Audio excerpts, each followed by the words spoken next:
Welcome to the Race Relations Podcast. On today's episode, I sit down to talk about policing in America. My guest, Gene, is a black man who is married to a white woman who is a police officer. We look at the complexities of their relationship and how Gene has found peace, having experienced police brutality personally himself, to marry a cop. This is going to be a challenging episode. Let's dive in.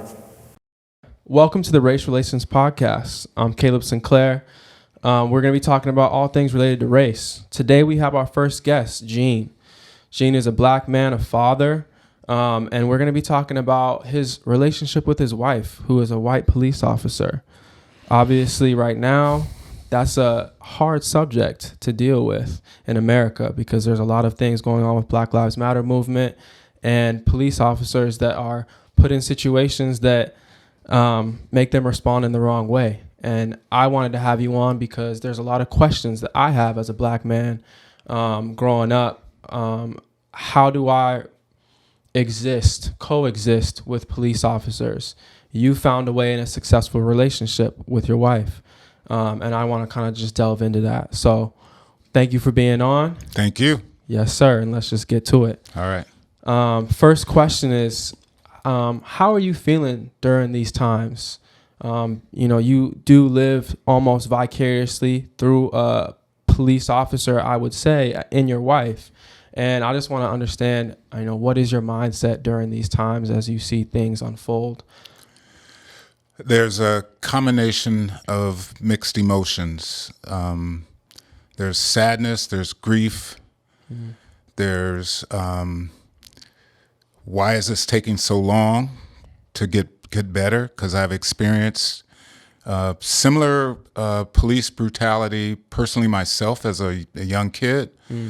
As a teenager, there was black youths in our neighborhood that were shot by police for unarmed and for no reason. The riots in 1968 after Martin Luther King, I saw the police come in with the National Guard and boots and helmets and fully armed. It was real. And I asked a couple of people because I couldn't believe it. I asked the first person, who are they here to fight? And he said, us. And I didn't want to believe that because I thought the police were here to protect us, that they served a good to society to keep law and order. Right. We never called the police if there was a problem. So it's been mixed emotions. My wife has now been retired. Okay. So I have a sense of comfort that she jumped out of the profession when she was a critic of the profession her entire career. Interesting. Yeah, probably the last 5 years of her career mostly. She spent 2 years getting up every morning. Oh, I don't want to go to work. I have to be around these guys that think they're Rambo. And finally, we just got to the point. Well, just retire. And so there's a lot of emotions right now.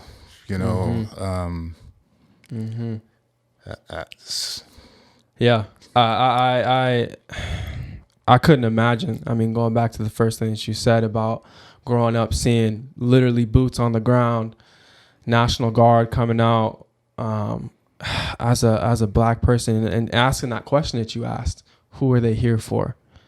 I think that's been a question that I've had on my mind ever since I was a little kid, because I've experienced police brutality and being a victim of police coming after me for the wrong reasons, growing up too, and nowhere in the nearly as aggressive as what you explained. But my question, I think, would be, when your wife was going through the exit that she was going from the police institution, what really, give me more about that Rambo mentality, the things that you guys may have talked about that led to her really leaving. Well, she worked at the University of Washington on their Okay. police force. Most major universities have a police precinct.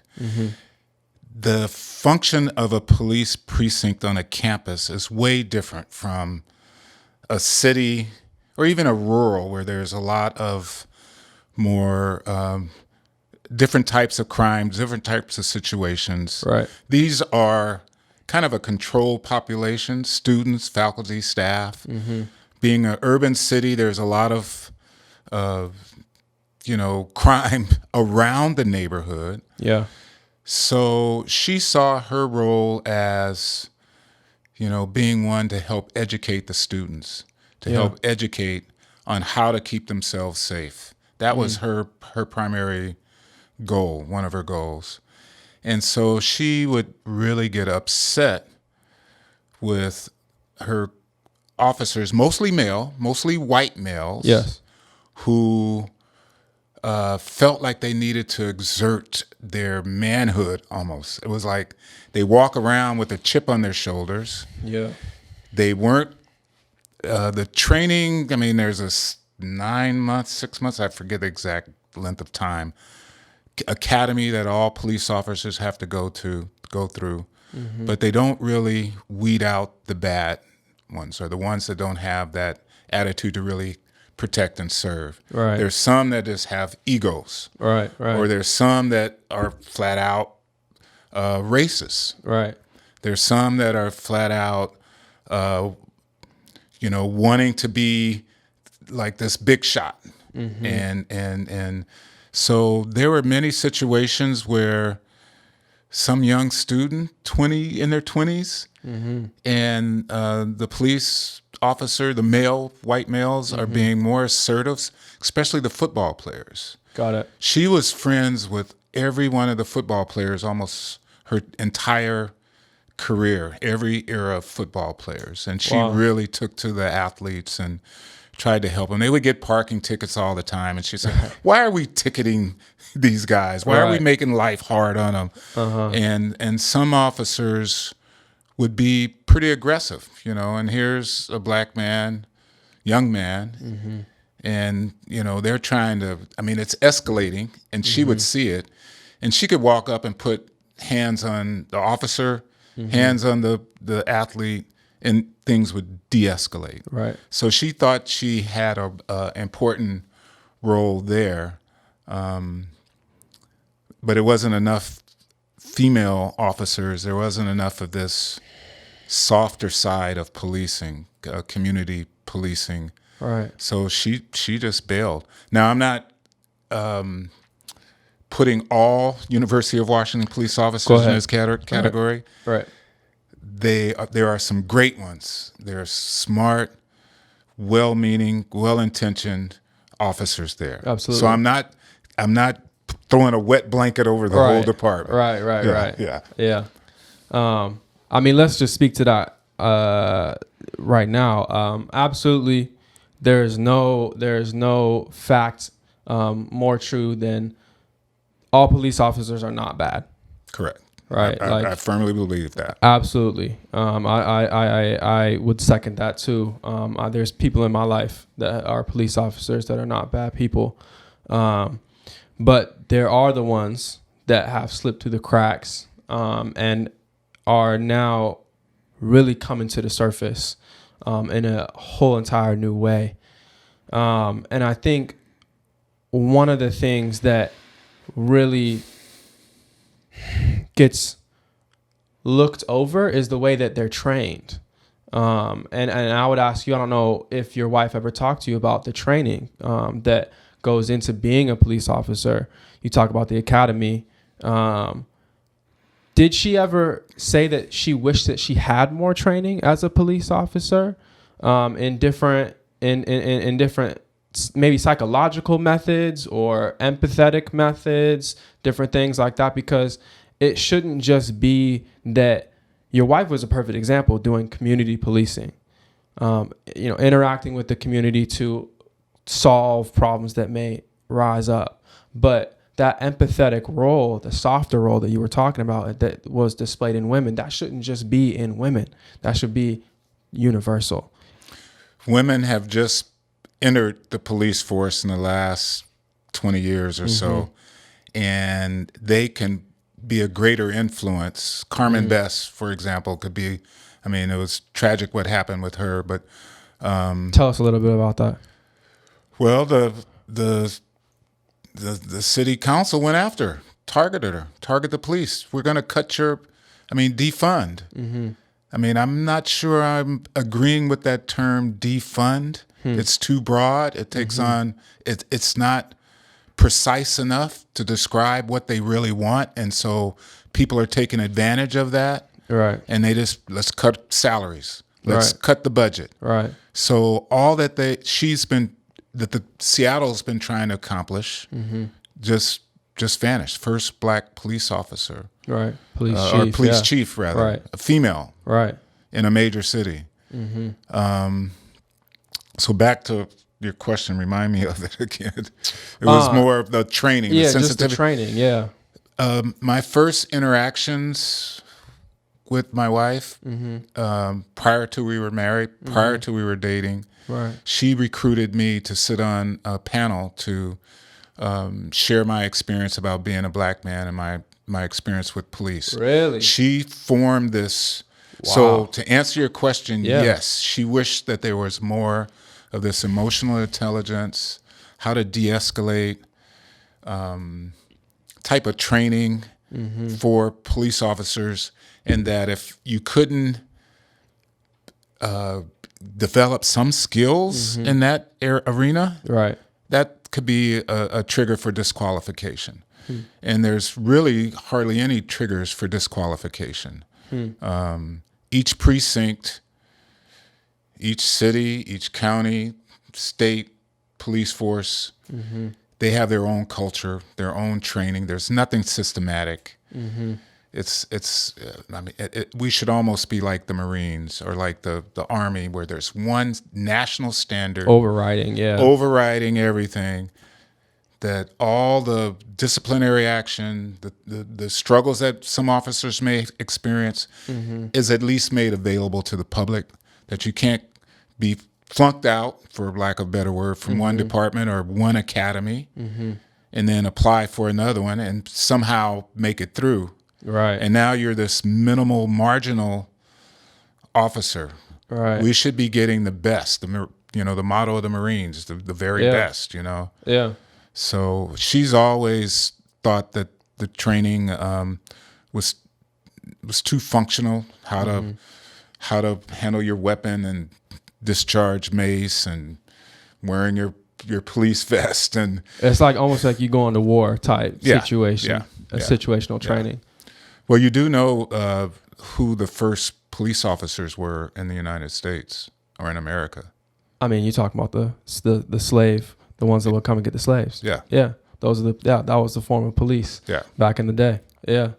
It's crazy. I think that has a lot to do, obviously, with the way that the institution has risen over the years, is because it's bred on slavery. It's bred on suppressing people's power and their identity. And then trying to change that throughout the years has created a lot of problems, because how do you create a new system out of a system that was designed to do exactly what it's doing now in perfect form? Yep. And so if black and brown people, if Asian Americans at certain times are made to be the villain or viewed as a threat or just as an object, it's much easier for the society to accept that suppression and that violence and that, Just that narrative. Yeah.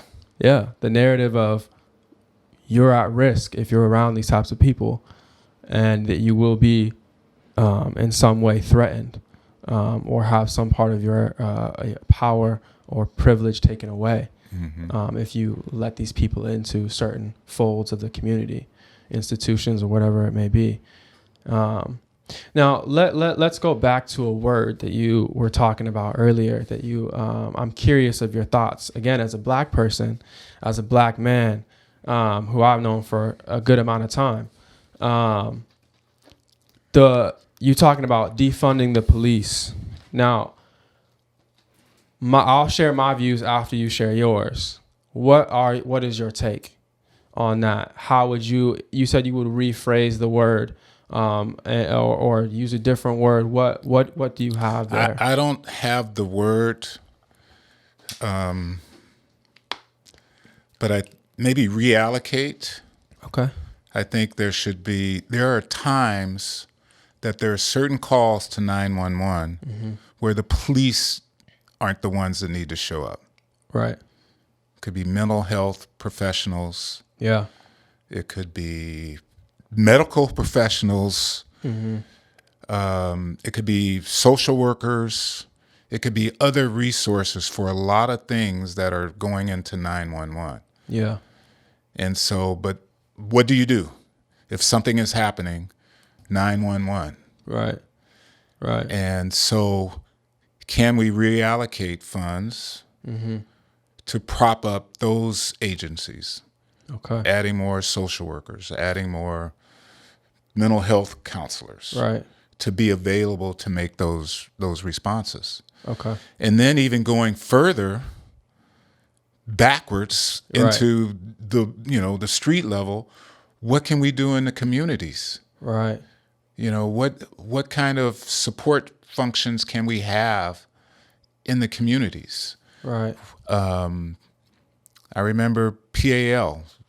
I don't know if you remember that. It was I don't know. police athletic leagues. Huh. When I was growing up, and the police, the good ones would coach us. Really? Or come out and they'd sponsor, and we got all of our uniforms, and it kind of offset some of the other tension that was going on. That made me helped me recognize that there's some good police officers. What can the police do in the communities that are struggling the most? Right. And so I think maybe reallocation I like that. of some funds. I like that. We definitely need. There's a time when a police officer needs to show up armed. But do they need to show up to every situation armed? An auto accident. Right. They show up armed. Right. Right. And I don't know what the balance is there, but I think all of that needs to be reassessed and evaluated. I think that you bring up a beautiful point, that there shouldn't be certain situations where police officers show up armed to a situation. I don't think I've ever myself ruminated on that possibility. I think that you get a 911 call, operator tells you exactly what it is, rings it out to an officer. You go from the precinct or wherever you may be. You don't bring your pistol with you or whatever type of weapon you have with you that is lethal. That would be a good way to prevent a lot of the escalations that happen. And if the police officers lived in the communities that they work. Go ahead now. This is a big one. Pay attention, people. Pay attention. Because they don't. Right. They don't live in the neighborhoods where they police. Right. So they show up as a stranger. And they might have a stereotype perception as big guy or big black man, or scraggly looking. Is he on drugs? His eyes are glassy, or whatever. Exactly. But if they had talked to him before, right, or even seen him before, exactly. And so that's another thing I think we should almost mandate, right? Because police, they move far away from where they. Yeah, where they work. Yeah, I think that's a very interesting, another great strategy, because I've thought about that myself. I'm a psychologist, so you have to be able to be a psychologist, you have to intern. So I have to spend 9 months on a site or a year on a site with direct supervision. I'm stripped bare, you know what I mean, as far as doing my psychological duties. And I have to get to know the people that I'm going to be serving. I have to get to know the system that I'm going to be serving. And I think that that's been on my mind a lot of like, what if we sent police officers out into the community for a certain amount of time, 6 months, 9 months, a year. So you knew who Philando Castile was before we got into a situation. You knew his family, you knew his daughter, you know the man's not dangerous before the pistol was drawn and he was shot dead. Right. Because there is no sort of, trying to think of the word. There's no relationship building Relationship, familiarity. Yeah. That's an excellent model. You know? And police departments should consider that. Right. You know, it's policing by walking around, being in a neighborhood. And you hear of good stories Yes. about this occurring Yes. in certain cities. Yes. But again, going back to how each department has its own culture and its own way, you know, it needs to be more of a national standard for that type of training and orientation to the communities. Yeah. Yeah. I totally agree with you. There needs to be that. You need to build that relationship. That should be at the heart of what a police officer does, because again, we're there for the community. Mm-hmm. All right, so rolling on to the next question. You as a black man, you have kids, and I'm curious how you have integrated your wife's job, you as a black man, your identity, into your kids and how they move around you guys as a couple, conversations that may be there. Because for myself, I mean, I'm only 25.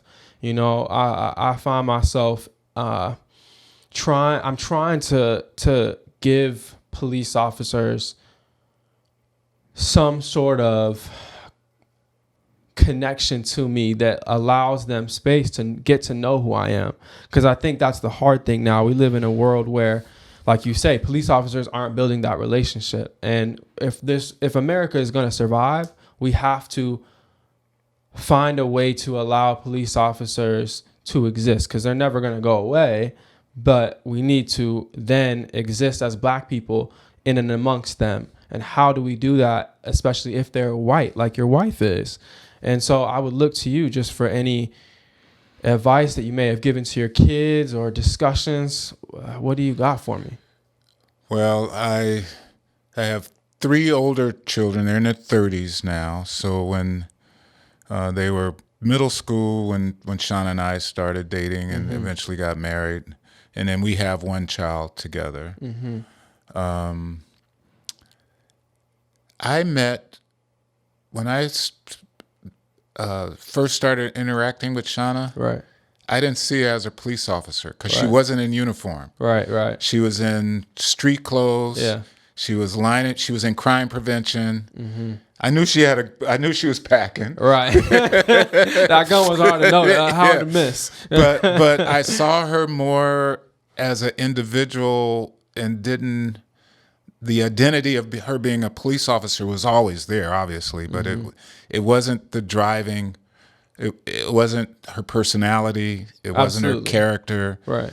it wasn't how she carried herself emotionally. And so, obviously I had to talk, especially with my sons. Please stop you, make sure your hands are up, stop, beep, yes sir, no sir, I'm fully compliant. All that, keep yourself safe. So we had those conversations with them. Right. And my son has even had those conversations with our grandsons. Yeah, next generation.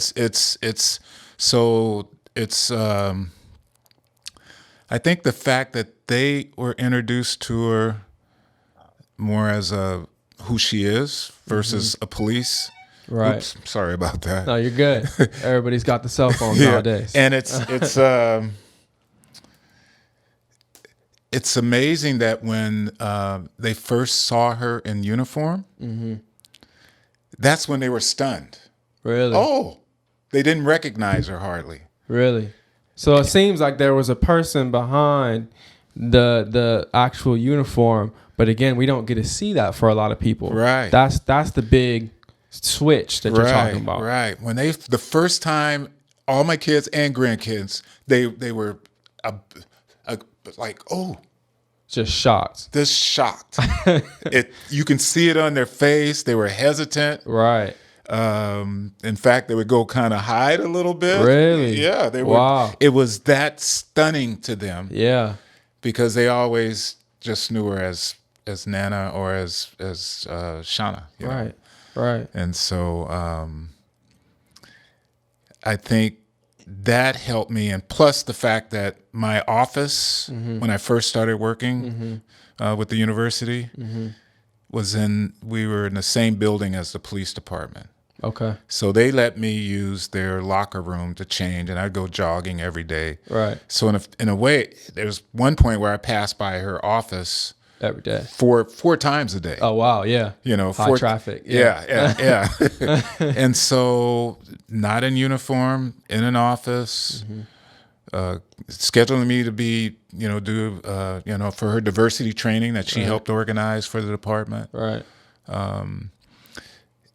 The bigger challenge for me internally was, how are my kids going to accept, or how is the community going to accept me marrying a white woman, regardless of her About to say, reputation? there's two. Yeah, there's two different breakoffs there. That was the one that I Right. was, okay, black women going to cuss me out. Yep. We're going to be limited in where we can go. Yep. You always going to be getting looks. What are my lifelong friends going to think about me? Exactly. And, maybe it's this part of the country, and we've traveled the world. We've been fortunate enough to do some traveling the last 3 or 4 years, and been all over the United States. And that fear rises up a little bit more. That concern rises up. So I deal with that way more than her profession, what her profession was. Yeah. Interesting. And I think, and I don't know if it would have been any different if I would have met her in a uniform first. Who she is still comes out.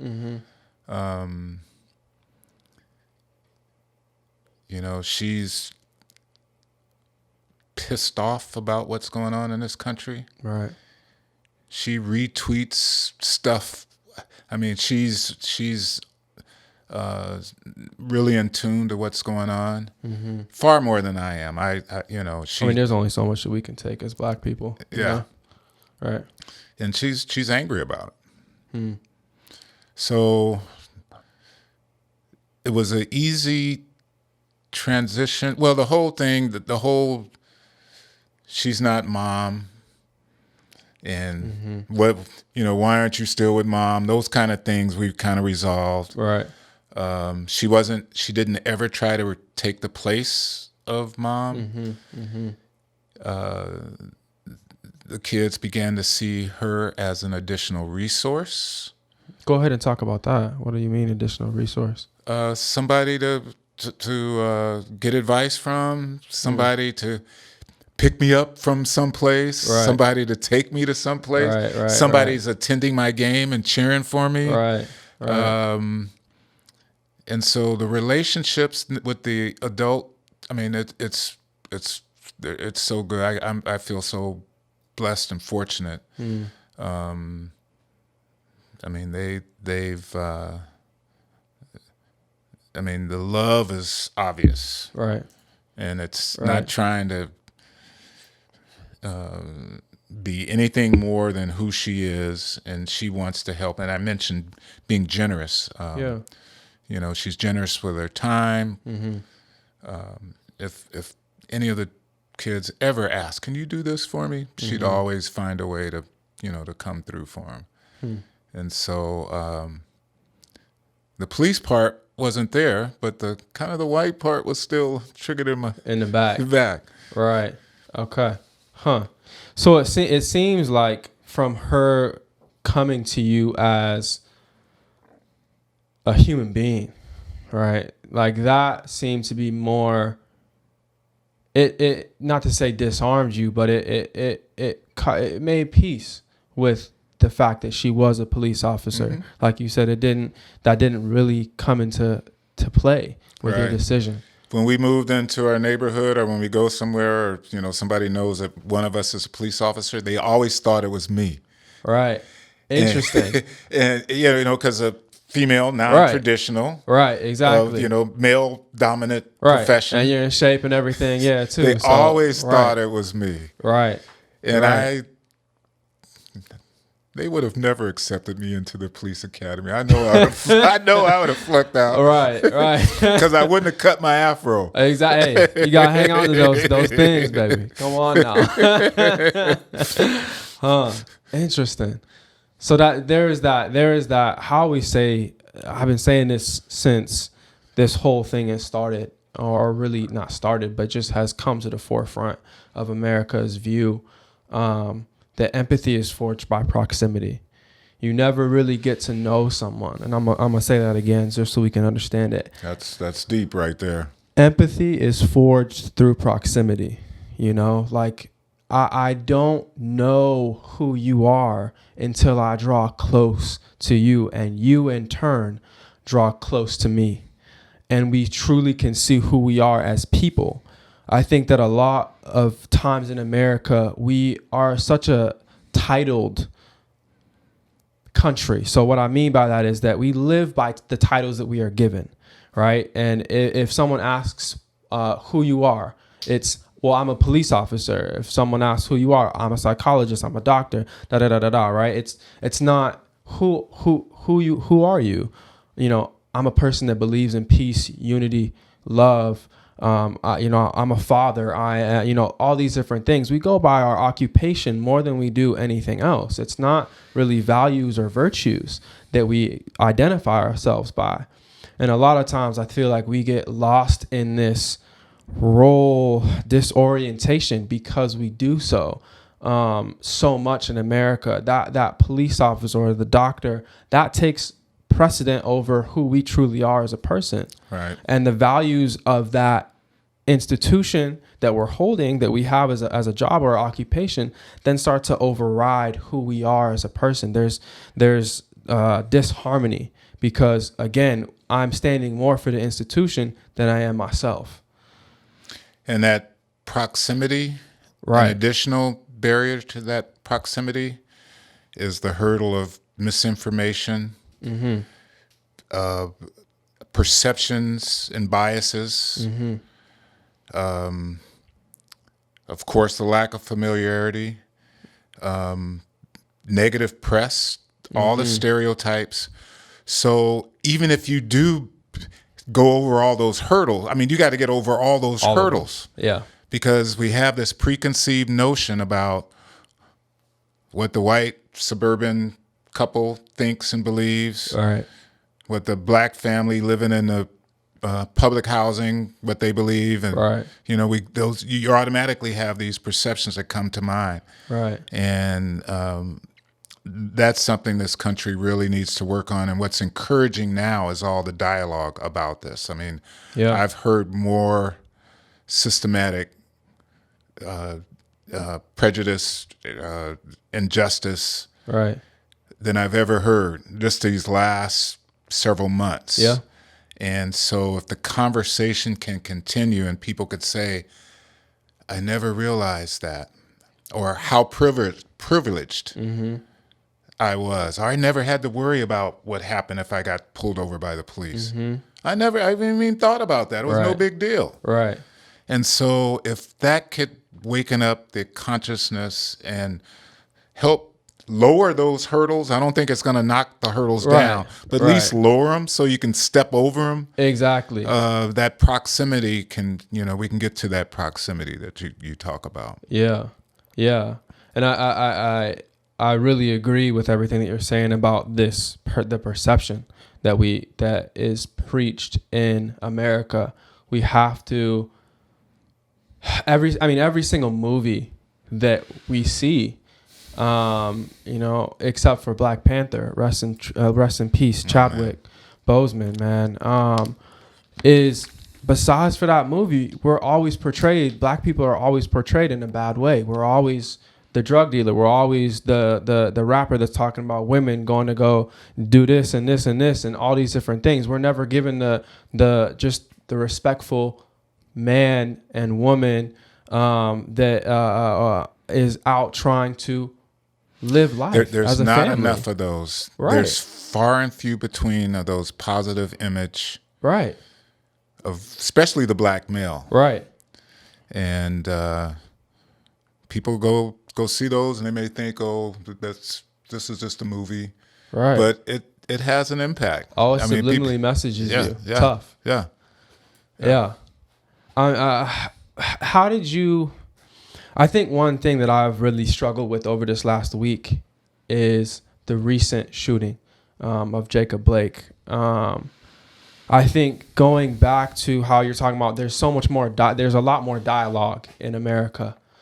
I totally agree with that. I mean, even how the way that the NBA has responded, shutting down games. I mean, and then all the other sports have responded in suit.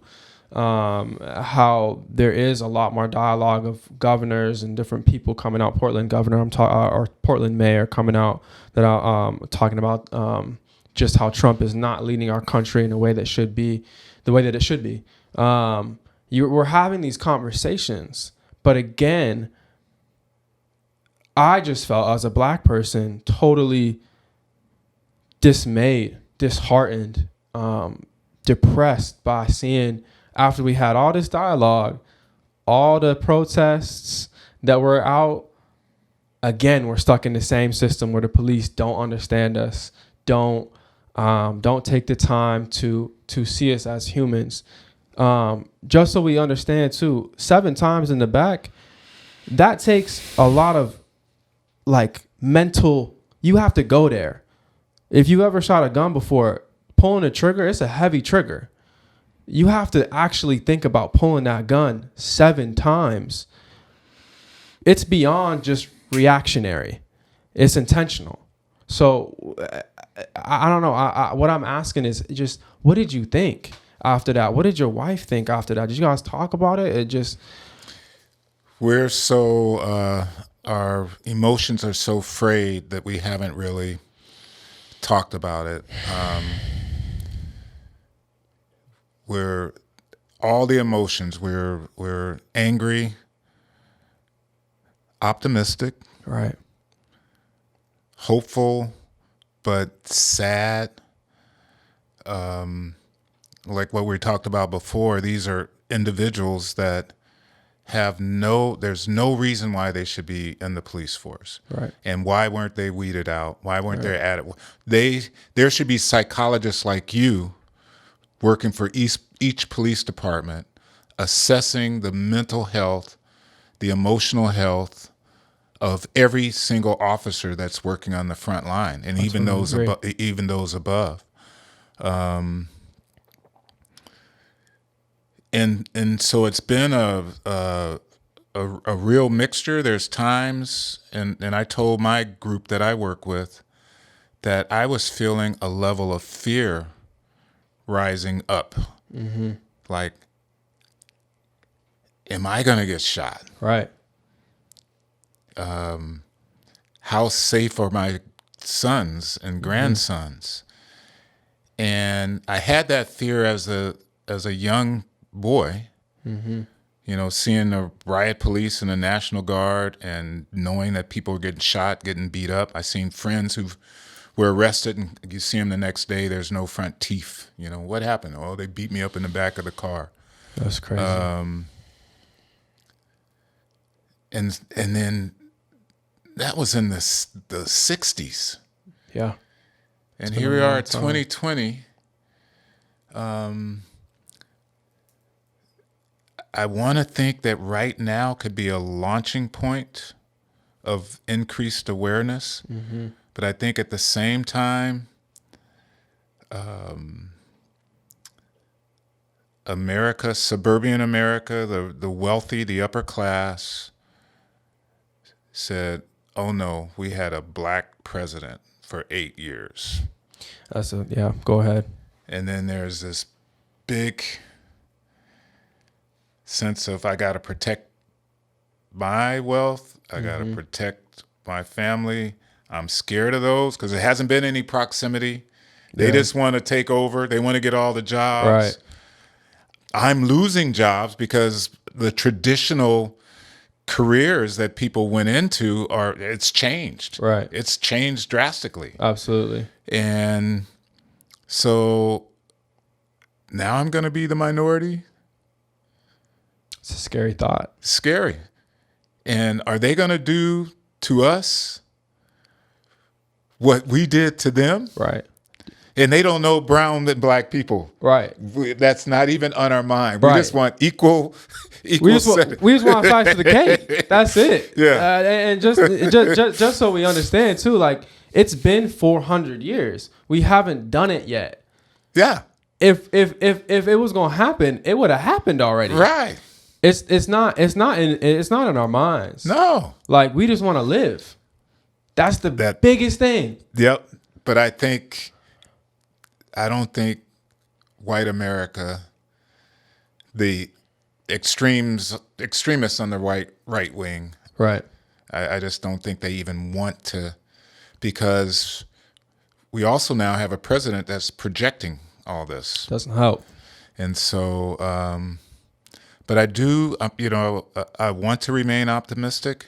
Mm-hmm. I push that fear that I was talking about. I get shot 7 times. This teenager is encouraged to drive from one state to another and go in with a long rifle and shoot 2 people and then skip back to the police and police cars drive right by him. And I was like, this guy just was skipping and seemed to be celebrating killing 2 people. Right, and just so we know too, he was 17. He's not even legally allowed to carry a gun, let alone one that does that type of damage. And we're supposed to be in a place where police are supposed to respond. You should arrest him as soon as you see that he's a young kid carrying a gun. There should be no questions after that. Now just think if that was you. I would have been, I mean, come on now. Oh my goodness. So it's all kinds of things like that unfortunately black people have somehow developed a tough skin and the emotional endurance to repeatedly go through these very harsh scenarios in American life, very, very cruel situations. But it's our spirit to, let's keep fighting. We've had leaders that have led the way to do that, and so exactly. I think the time right now with more conversation, I'm encouraged by all the young people that are out there, and the young people have always been the one. So my grandson might see the impact of what is transitioning, what's being launched right now. Right. I'm not going to see it. I'm not going to see it either. You might see some of it. Maybe. You will see some of it. I hope so. You will look back. Yeah, you're just a young man. You're going to look back and say, well, because I can look back to the 60s. Right. Lyndon Baines Johnson signed the Civil Rights Act. It took 10 years before things started shifting a little bit. Yeah. And then by the end of the 70s, things shifted a little bit more. Right. So this is a generational thing. And it's just unfortunate that it's been 400 years. It's been a long time. Yeah. It's been a long time. I truly share your sentiments of feeling hopeful. And I do feel the same type of fear, I think, inside myself. I had a hard time even the next day that he got shot going outside, because we live in a world where mostly up here in Seattle there's a lot of white people around. They're the main people that are out and about, and you always know when you walk around as a black person that you're a black person. That's in the front of your head wherever you go. I feel like every time that I go into a gym, if I go, if I'm walking on the sidewalk, it's funny. I was jogging with one of my friends, and he's a white guy, and I was on the street, and we stopped to have a conversation because we were talking about race. We were talking about everything that's going on in America, and I had the thought in the back of my mind, because we were talking passionately. It wasn't heated, but it was passionate, and I had the thought in my mind, even for that moment, I felt exposed. I was like, the perception of us talking, a black person and a white person passionately about something, granted we don't know what it is, could be perceived as something that could call the cops. Or if a cop rolled by, how would that be perceived? And all of a sudden it could escalate into something that just turns into something that it shouldn't even be. And I just want to say to the people that are going to watch this, that shouldn't be our reality. That should be no one's reality. Right? Like, you shouldn't have to worry about literally walking down the street on a run. We already had that happen, where that fear and we already been gunned down on runs. So this is the real thing. But at the same time, to hear you as a strong black man to say, no, I still have courage. I still have hope that America will turn itself around. That, like, white people understand, take that in and say, look, if a black man can say that, if two black men can say that at a table where we both have experienced police brutality, and still we have courage. One married a white cop. We should still go forward with, white people should still go forward and say, look, what can I do to help this system? Because it has to end. Like, it has to end. And I do you have anything to say to that? I couldn't agree more with you.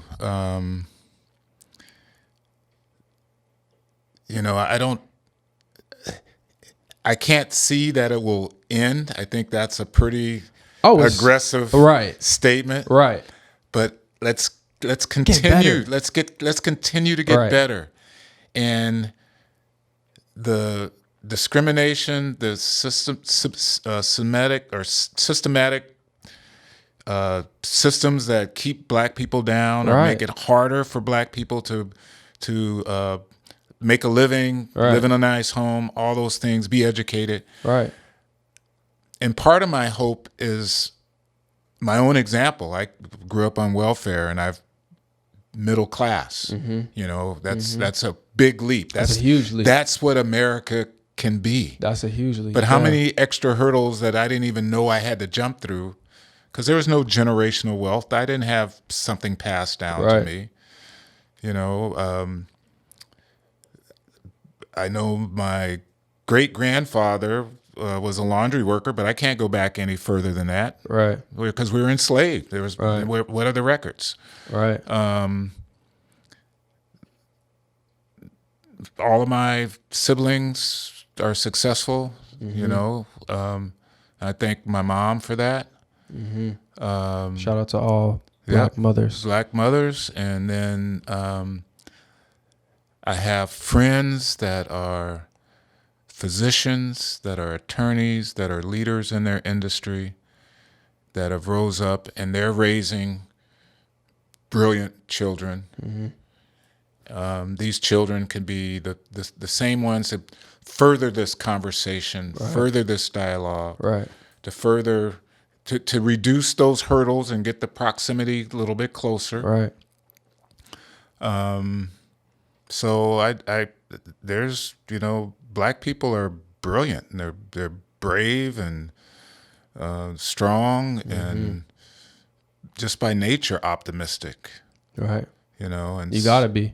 If you're born into a world with oppression, you have to be optimistic. You gonna get out the system. And it builds that character. You earned it. You worked for it. Right. Nothing's handed to us. Right. Nothing is. It makes the seconds so much more sweeter. Those victories so much more sweeter when you've worked for it. But I think this election is, our country can go. We can have a demigod and a authoritarian and all of our constitutional rules and decorum gone out the drain, and we might slip backwards. This is pivotal, and I encourage every black person, if you haven't registered to vote, if you didn't think your vote counts, do it. Register to vote, submit your ballot, because that is so critical right now. It is. It is. I had a conversation with my brother the other day, and he said to me that, I was asking him if he was going to vote, and he said to me, I'm not going to vote. The system is not designed for my vote to matter. And, I looked at him and I said, I just said, I hear you.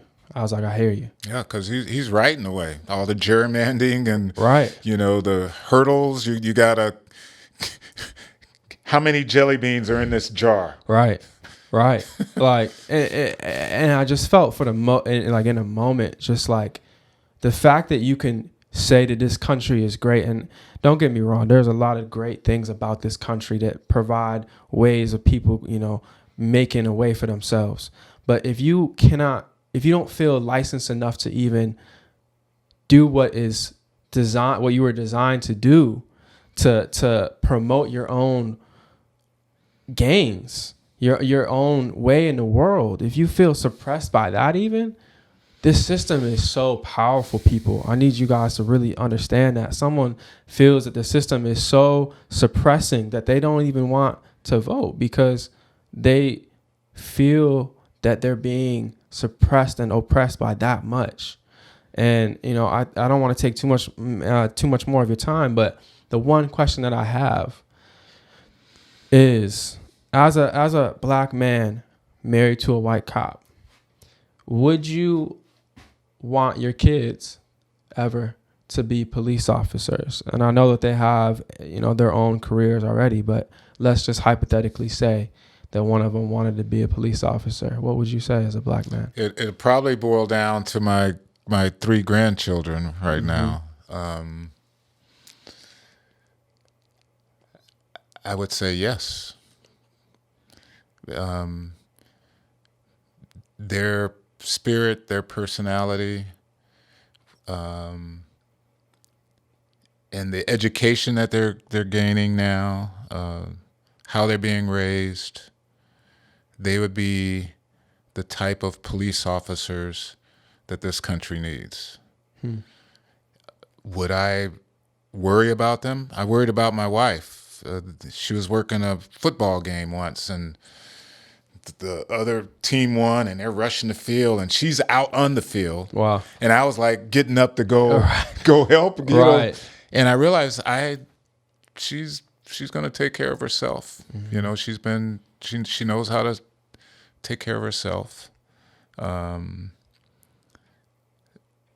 would worry, especially right now. My oldest grandson, probably in 4 or 5 years, he could apply. Will things be different? I don't know. My other grandchildren are much younger. It would be 15 years maybe for them. I would hope that they would be real contributors to protecting people, community policing, advocate for the people that they're protecting, a resource for people, not just somebody giving parking tickets or speeding tickets. Right. Somebody really there being a resource, encouraging people. Right. That they would help lower that threat. That the presence when black people even see a police officer. That's instant fear. Yeah, that can help reduce that. I know that they're going to be the type of adults that could help do that. Would I rather they choose another profession? I don't. Right. It's a tough one because it's dangerous. It is. Police put their lives on the line out there. It's dangerous. It is. But if that's where their heart is, my wife's heart was in it from being a young girl. She was, enthralled with Charlie's Angels back then, and so she, it just built from there. So I would go with it. I'd be okay. That's a big thing for a black man to say, that you would be okay with that. And I respect that. I want to take time to recognize all the black people that are police officers in this nation. I want to thank you guys for your service. I want to thank the white police officers that are doing what they're supposed to be doing, educating themselves on how to be able to, serve their communities. I would preach, again, empathy is forged through proximity. If you don't know the community that you're going to be serving, please, before you go out and you have a gun on your hip, go to that community. Learn about those people. Learn names. Learn who they are, what they do, what they believe in. Because it's a lot harder to pull a gun once you know who somebody is. Right. And I guess I said I would ask one last question, but I do have one more. When your wife would come home at night, this is something that I've ruminated on a lot.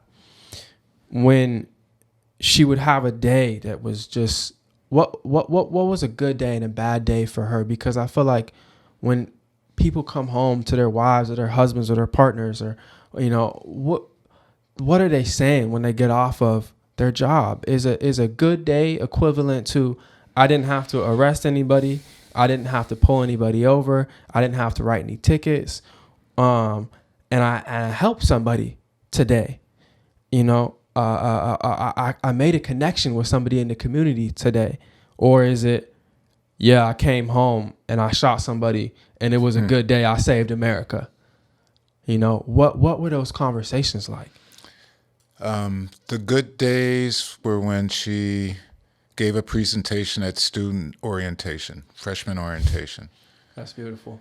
The good days were when she,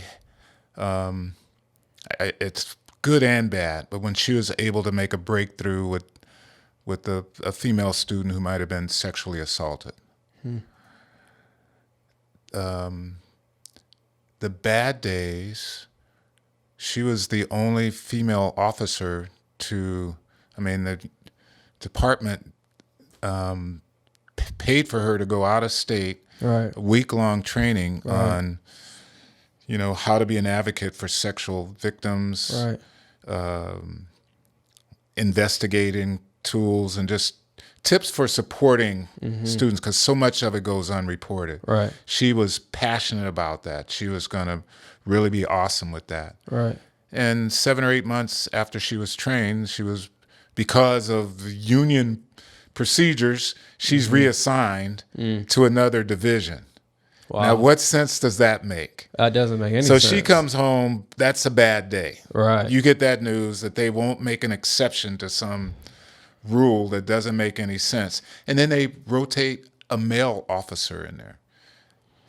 So do you think a 18, 19, 20, 21-year-old student is going to really know? Some big white guy in a blue uniform, right, I'm going to tell you what happened and feel like I'm going to get some help and I can be honest and be open and feel comfortable and safe. Exactly. So that was one of those bad days, and it lasted more than just one day. She was it was disturbing. And then the rest of it is just some of the policies, or how lazy she thought some of the officers were. Interesting. They wouldn't get out their cars, and that's what people would complain about. Right. And I hear this even in other precincts. If officers if they think something's wrong, they stop policing, or they stop really doing their jobs. So those were the bad days when she saw those things. It was nothing. She would fret over having to write a report, and the other officer, pass it on to her to write the report. Those are little things, but the real things was just seeing the at times, not all, again, I'm not throwing a wet blanket over everybody. The whole thing, yeah. But some officers were lazy, and she has a high work ethic. Right. In a position of where you literally can dictate somebody's life, that should be at the forefront of who you are. You got to work hard. You got to be able to be out there educating yourself. And working hard doesn't mean you can pull your gun 7 times really quickly. That means I'm going to educate myself to my community that I'm serving. I'm going to, advocate for the people that have less that I'm reporting. that I'm, on calls to reporting to the people that are on call, or I'm getting called to the scene, and really trying to understand my position as a servant of the community. Yeah. And one thing I threw in there was the unions. Yeah. Police unions have way too much Power. Right. Yeah. And that was just one example of, I would believe that the leadership in the department would realize we just, sent a female officer down, and most of the victims that she'll be working with on sexual assault cases or rape cases or whatever they are going to be females. Right. In a college setting. Right. All the things there. But the union, you got to rotate people. The union is driving some of the It's policies. literally the hand of God for the police officers. This is an invisible force that can't be touched right now. Yep. Yeah. Something has to be done about that as well. Absolutely. I totally would agree. Well, takeaway points for people that are listening to this. This is the last thing. I want to appreciate you for coming on to the show. It's my pleasure. Thank you. Yeah, and just giving your experience. I think that, a lot of people take for granted how hard it is for Black people, especially Black men. Just Black people, let's just say that. Black people to share their experience, and to bring true emotion to a place where it's not, it's not good for us to do so, because a lot of the times that can lead to wrong perceptions. But I think we're trying, again, empathy is forced through proximity. I'm trying to show you who I am. You're trying to show us who you are. And I appreciate that. So the last thing I would say is, if you could change America today, 3 things or a couple things just off the top of your head that you would do for the police force that could change. The unions, I think the unions are important. They have their value, but I think they've dictated too much of the policies. Okay. So I would undo all the contracts and start over, and there needs to be more management rights. All right.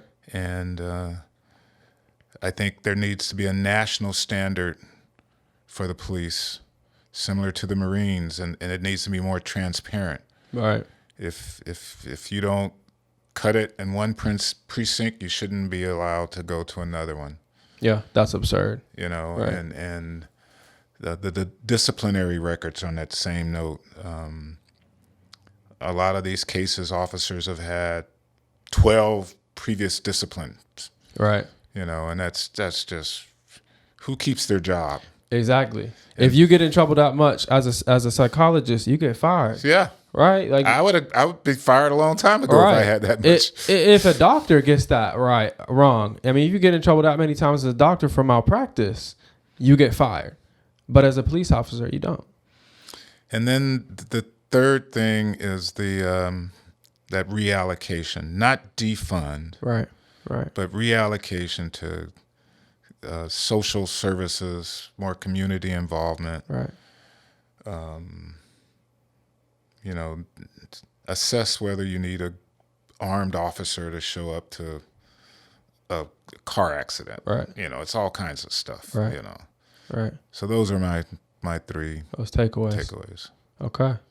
Well, again, thank you for coming on the show. Well, thank you for inviting me and for having me. I appreciate it. Yes, sir. Yes, sir. Again, to the public, this is Gene, and thank you so much. And let's do better, America. This is just the first of a series of episodes that we're gonna do on the Race Relations podcast. And just stay tuned. Please send in questions. Let us know if you're a police officer. We would love to have you on the show. This is a show that's going to take on a lot of different looks, a lot of different takes. Even if you don't agree with what we were saying, I would love to be able to sit down and talk with you. Okay, conversation is how we move America forward. So let's have the conversation. And again, thank you, sir, for being on. Well, you're welcome. Thank you.